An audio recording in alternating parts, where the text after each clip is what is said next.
Le client est roi. Combien de fois est-ce que j'ai entendu cette phrase?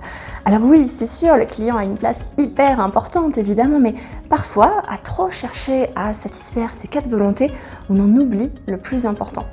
Dans cette vidéo, je vous explique pourquoi, selon moi, on devrait arrêter de toujours vouloir chercher à fidéliser les clients et on devrait plutôt commencer à essayer de fidéliser les managers.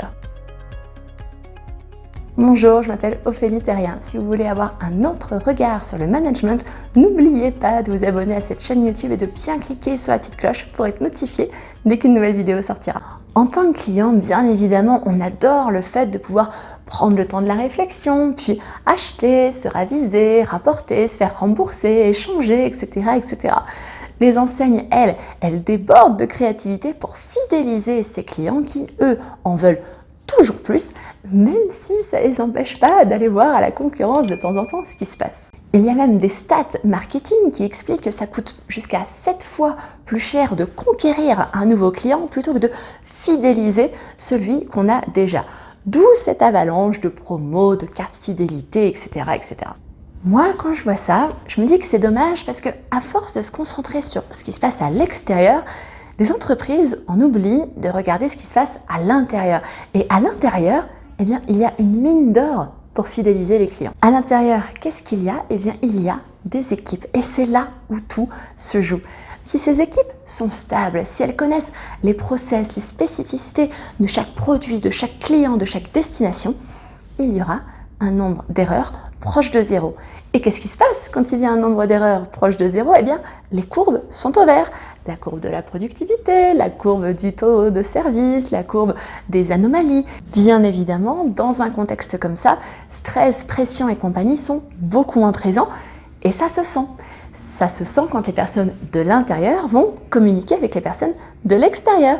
Et donc, ça va se sentir lorsque un vendeur va conseiller, par exemple, un client. Là, du coup, le client, qu'est-ce qu'il va retenir? Eh bien, il va retenir qu'il a été considéré, qu'il a été bien conseillé. Et je vous le donne en mille, lorsqu'il voudra à nouveau acheter un produit similaire, il va revenir au même endroit. Donc, tout se joue dans la fidélisation de vos managers parce que ce sont eux qui sont aux manettes pour fidéliser ensuite leurs équipes. Ce sont eux qui vont redistribuer ou pas stress, pression, qui vont ensuite être communiqués d'interlocuteur en interlocuteur. Tout se joue dans la fidélisation de vos managers. Du coup, chez vous, comment ça se passe? Qu'est-ce que vous faites en interne pour fidéliser vos équipes, fidéliser vos managers?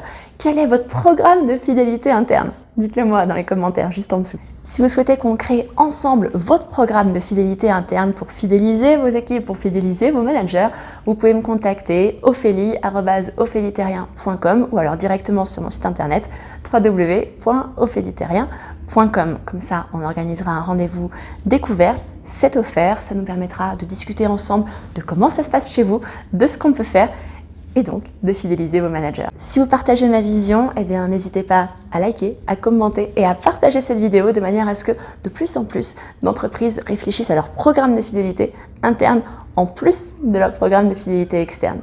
Je vous remercie par avance et à très bientôt.